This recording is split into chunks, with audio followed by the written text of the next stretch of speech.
Assalamualaikum warahmatullahi wabarakatuh. Internarma Caritas. Hai semuanya, perkenalkan nama saya Sifaloh Cilisanasta, perwakilan dari kontingen MTSN 1 Kediri, tim 2. Pada kesempatan kali ini, saya akan mempresentasikan materi seputar PP, pertolongan pertama. Teman-teman, kalian udah pada tahu belum sih PP itu apa? PP adalah pemberian pertolongan segera kepada korban yang mengalami sakit atau cedera mendadak sebelum korban dibawa ke tempat rujukan atau fasilitas kesehatan teman-teman.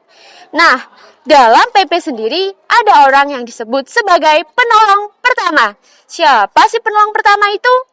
Penolong pertama adalah orang yang pertama kali tiba di tempat kejadian yang sudah memiliki kemampuan dan telah terlatih dalam melakukan penanganan medis dasar atau kedaruratan.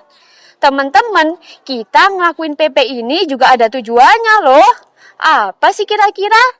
Tujuan melakukan PP yang pertama adalah menyelamatkan jiwa korban agar tidak meninggal di tempat. Yang kedua, mencegah cacat, misalnya luka yang membekas. Yang ketiga, memberikan rasa nyaman dan membantu proses penyembuhan teman-teman. Kalian tahu nggak?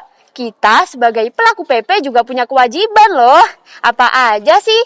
Ya, kewajiban kita yang pertama adalah meminta bantuan kepada yang lebih ahli. Yang kedua, mementingkan keselamatan diri sendiri dan orang lain.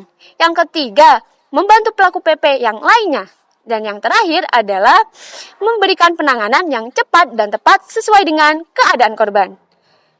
Itu tadi adalah kewajiban kita sebagai pelaku PP. Selanjutnya, kita dalam melakukan PP juga memerlukan APD loh teman-teman. Apa sih APD itu? APD adalah singkatan dari alat pelindung diri. APD pada umumnya yang biasa digunakan adalah yang pertama, masker. Yang kedua ada kacamata pelindung, dan yang terakhir ada sarung tangan latex. Nah teman-teman, itu tadi adalah APD umum. Nah negara kita ini kan sedang ditimpa musibah, yakni pandemi COVID-19. Kalian tahu nggak, ternyata hal tersebut ada hubungannya loh dengan APD ini. Apa sih kira-kira? Hubungannya terletak di nakes. Kenapa? Karena nakes saat ingin menangani pasien COVID-19, mereka memerlukan APD teman-teman. Sedangkan APD yang biasa digunakan, yang pertama, masker, sarung tangan, coverall atau hemzat, lalu gaun, kacamata pelindung, pelindung kepala, pelindung kaki, dan juga sepatu boots anti air. Itu tadi adalah APD teman-teman. Sekarang lanjut ke peralatan yang digunakan dalam PP. Di sini ada kasa steril,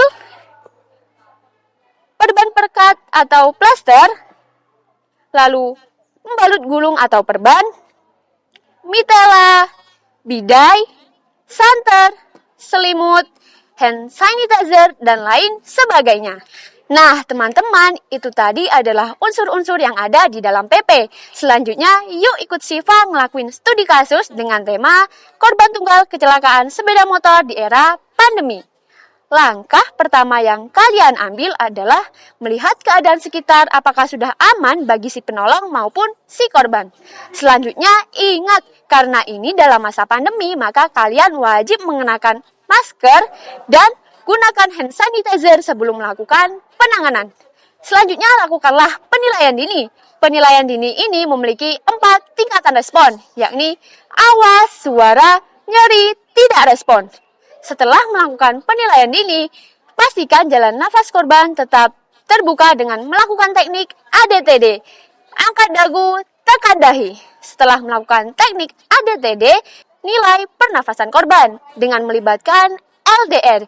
Eits, bukan LDR jarak jauh ya teman-teman, tapi lihat, dengar, dan rasakan.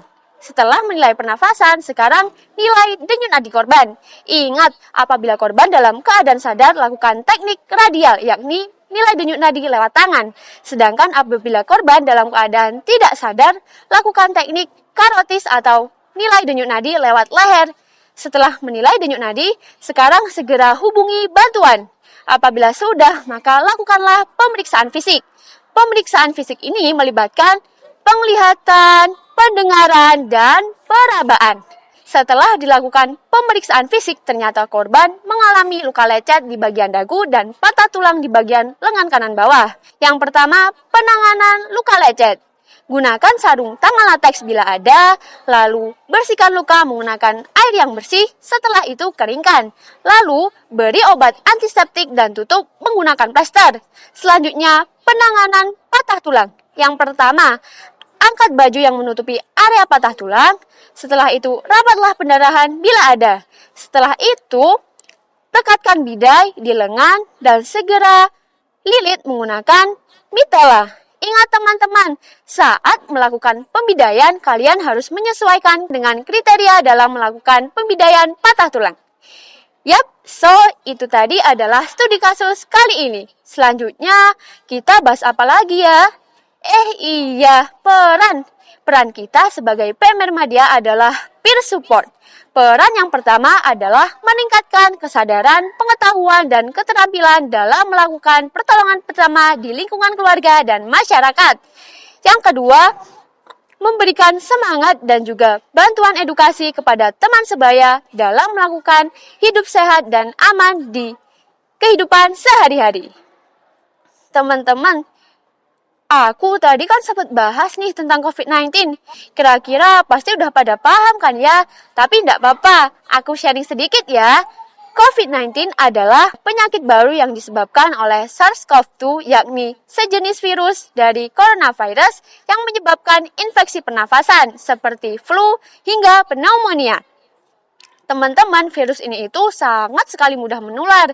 Oleh karena itu, kenapa para nakes memerlukan APD untuk menangani pasien COVID agar tidak tertular.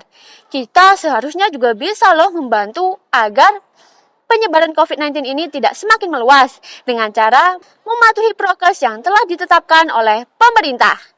Gimana kalau aku nyanyiin aja biar kalian lebih semangat nerapinya kawan? 1, 2, 3. Ayo taati prokesnya. Kita bisa, ayo pakai maskermu. Pasti bisa, cuci tangan yang rajin. Kita bisa hindari kerumunan. Pasti bisa, jaga jarak amanmu. Kita bisa karena kita disiplin. Pasti aman, manusia-manusia sehat. Itu kita, jiwa-jiwa yang aman. Itu kita, manusia-manusia sehat. Itu kita, jiwa-jiwa yang aman. Itu kita. Yap, itu tadi adalah presentasi dari saya. Ingat kawan, satu negeri, satu gerakan, dan satu lambang untuk kita saling menolong. Sekian dari saya. Jalan-jalan naik sepeda keliling Surabaya. Apabila ada salah kata, mohon maaf sebesar-besarnya. Wassalamualaikum warahmatullahi wabarakatuh. Inter Arma Caritas.